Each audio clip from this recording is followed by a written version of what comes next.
Bonjour à tous et bienvenue. C'est Karen, vous êtes bien sur Cas Concret. Je suis ravie de vous retrouver aujourd'hui. Petite balade à la plage, le soleil se lève. Aujourd'hui, je voulais vous parler de notre perception de la réalité. Que sait-on en fait de la réalité? Parce que il y a toujours,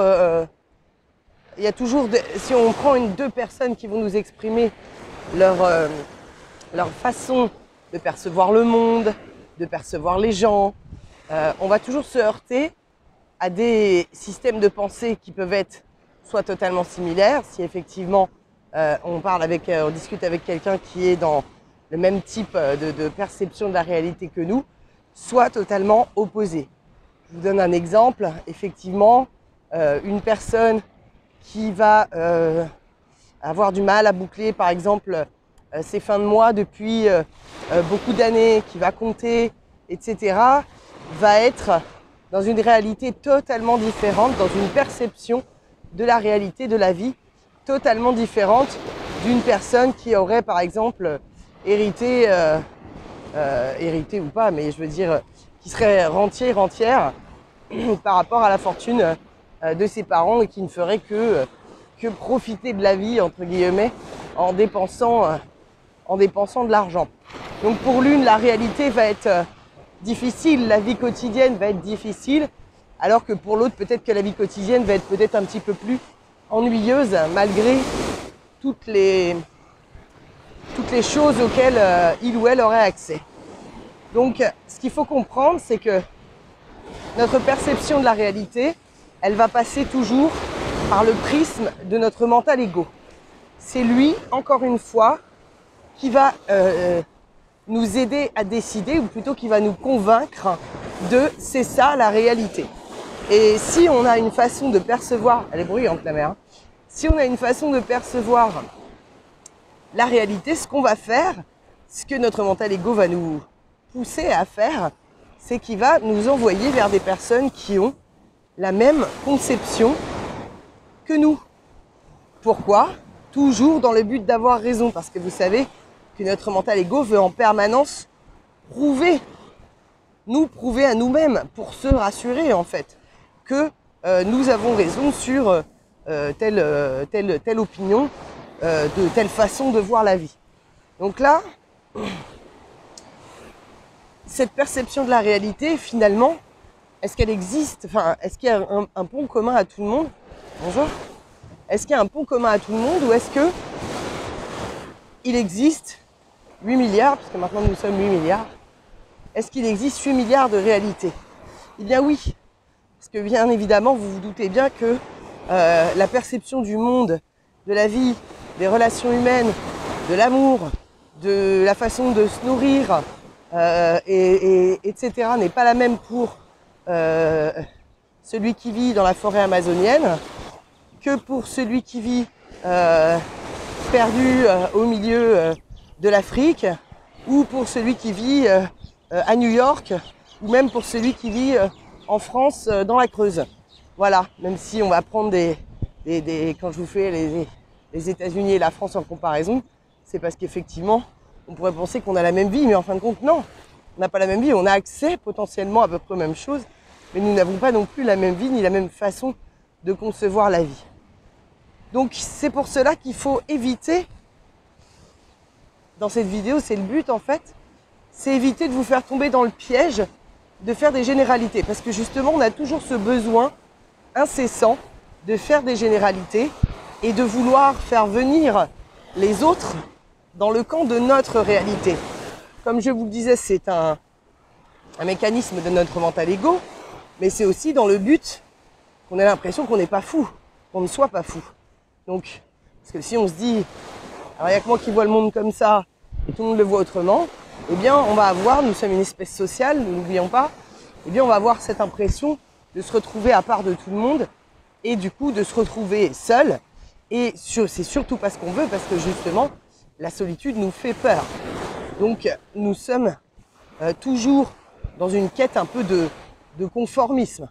Donc soit on va amener les autres à venir dans notre camp, essayer de conformer les autres à notre pensée, notre perception de la réalité, soit nous allons nous conformer à la perception de la réalité des gens, on va dire, qui nous entourent le plus.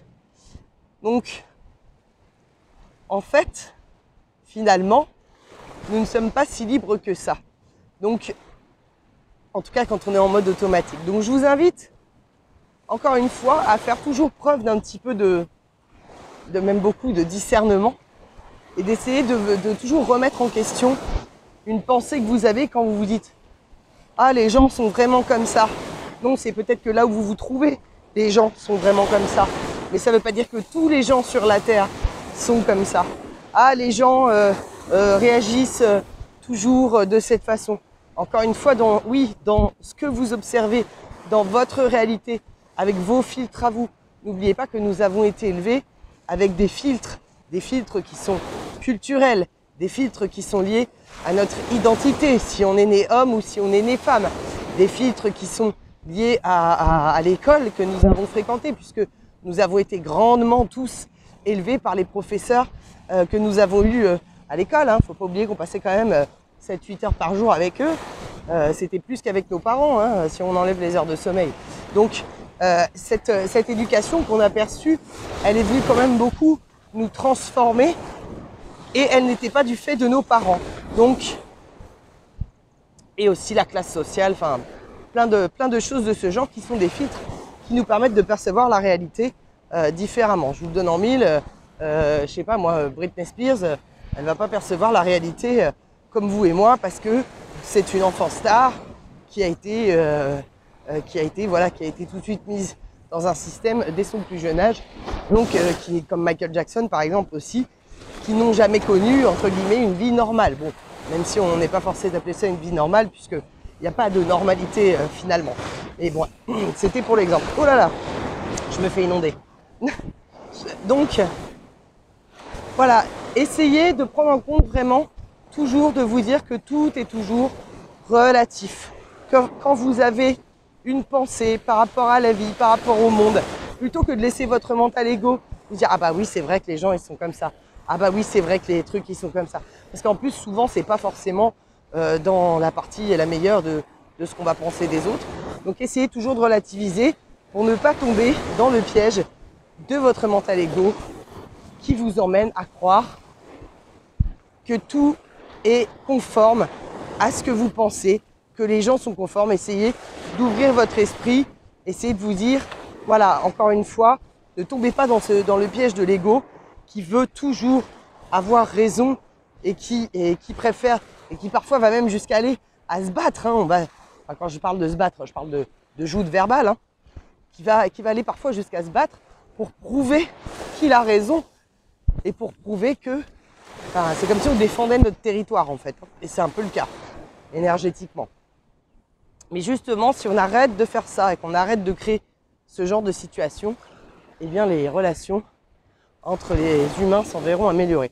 Je suis essoufflée, je vous dis pas, parce que le sable, il est hyper meuble là avec les grosses vagues. Du coup, je m'enfonce dans le sable et c'est dur de marcher et de vous parler en même temps. Voilà, bah écoutez, je vous remercie de m'avoir écouté jusqu'au bout. Je vous embrasse. Je vous souhaite une belle journée. Il y a un vêtement dans l'eau, je vais le ramasser. Je vous souhaite une très belle journée. Je vous dis à très bientôt. N'oubliez pas de liker et partager cette vidéo. Allez, je fais ça. Donc n'oubliez pas de liker et partager cette vidéo pour m'aider avec les vilains algorithmes. Vous avez l'habitude. Et puis bah merci. Merci encore à tous ceux qui me font des dons et qui soutiennent ma chaîne. Merci à vous vraiment. Ça me va droit au cœur que vous ayez cette petite pensée pour moi, ce petit retour pour moi par rapport à tout ce que je vous donne en échange à travers mes vidéos. Et voilà, je vous souhaite le meilleur, je vous fais des gros bisous et je vous dis à bientôt.